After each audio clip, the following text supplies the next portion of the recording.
How is this even real? Japan has no chill, and the author for this masterpiece of a manga and soon to be anime is wild to be able to come up and follow through with such an insane idea. It's like something Mr. Beast would come up with, but combined with the harem genre in anime and manga form. A story with such a ridiculous premise that you know the author is just playing around with the trope and having fun while actually making a series that's just been increasing in popularity for the manga, especially if you've seen this manga panel before. And yes, this is a legit panel from the manga with legit dialogue that's part of the story. You may even know it if you watch my short videos and my joke skit about what the best harem anime is. But here's the story of a very unfortunate boy when it comes to dating life, getting god tier redemption, and I mean literally with a very iconic title that you really can't miss. It's a bit of a mouthful, so be ready. It's called Kimi no Koto ga Daidaidaidaidaisuki na 100 no Kanojo, or the 100 girlfriends who really love you. Man, that's a lot of reallys.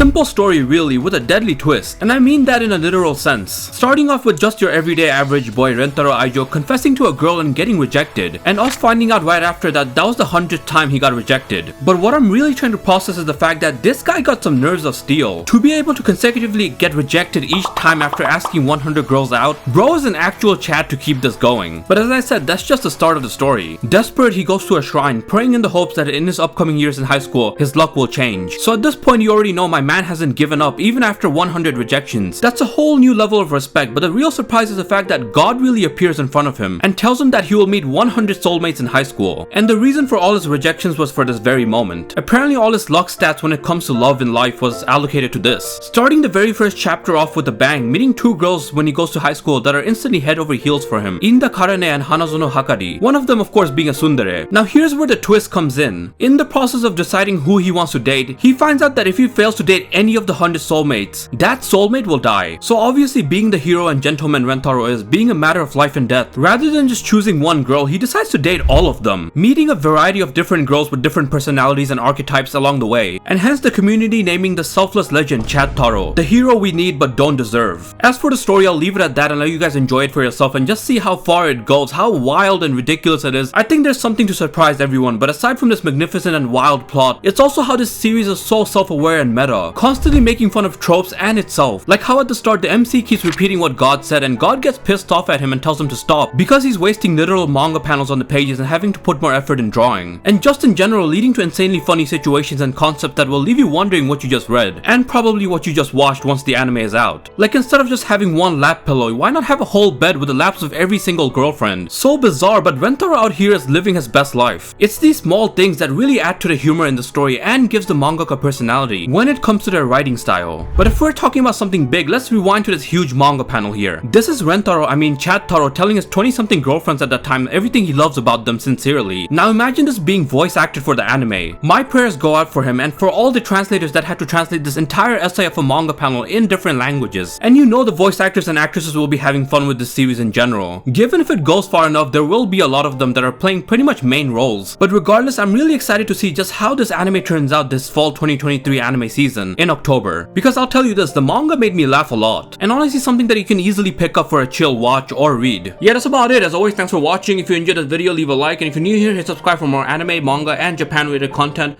I try my best to put out a video every single week, and we got daily short uploads, and hopefully you got a brand new recommendation out of this for the next anime season, the fall 2023 anime season this October. And if you want more, go check out my previous videos. There's a lot more to look forward to.